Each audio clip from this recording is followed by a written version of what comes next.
മധ്യവേനൽ അവധി കഴിഞ്ഞ് ഇന്ന് സ്കൂൾ തുറക്കുകയാണ്. കുട്ടികൾ സ്കൂളിലേക്ക്.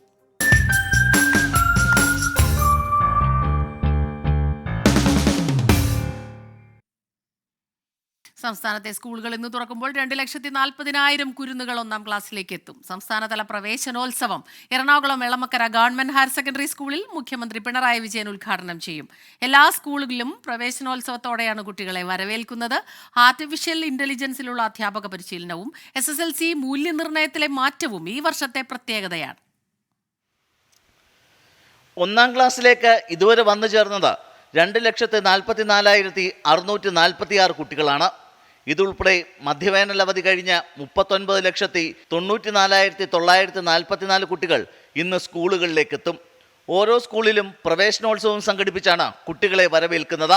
ഈ അധ്യയന വർഷത്തെ സ്കൂൾ പ്രവേശനോത്സവം എറണാകുളം ജില്ലയിലെ എളമക്കര GHSSൽ മുഖ്യമന്ത്രി പിണറായി വിജയൻ ഉദ്ഘാടനം ചെയ്യും.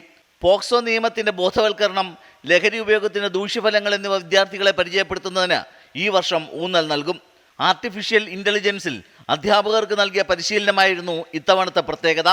ലഹരിക്കെതിരെ എക്സൈസ് വകുപ്പ് തയ്യാറാക്കിയ സ്റ്റാൻഡേർഡ് ഓപ്പറേറ്റിംഗ് പ്രൊസീജിയർ സ്കൂളുകളിൽ നടപ്പാക്കും. പരാതികൾ എക്സൈസ് വകുപ്പിനെ അറിയിക്കുന്നതിന് സ്കൂളുകളിലെ ജനജാഗ്രതാ സമിതികൾക്ക് വാട്സപ്പ് നമ്പർ നൽകി. SSLC പരീക്ഷയ്ക്ക് വിജയിക്കാൻ ഓരോ വിഷയത്തിനും മിനിമം മാർക്ക് ഏർപ്പെടുത്താനുള്ള തീരുമാനം ഈ വർഷം മുതൽ നടപ്പാകും. 3ാം ക്ലാസ്സിലെ മലയാള പാഠപുസ്തകത്തിൽ സ്ത്രീ പുരുഷ തുല്യത ഉൾപ്പെടുത്തിയതിന് വലിയ സ്വീകാര്യതയാണ് ലഭിച്ചത്. 24 തിരുവനന്തപുരം. വിധി ദിനത്തിൽ 24 മാജിക് ജൂൺ 4-ാം തീയതി ചൊവ്വാഴ്ച രാവിലെ 5 മണി മുതൽ 24-ൽ.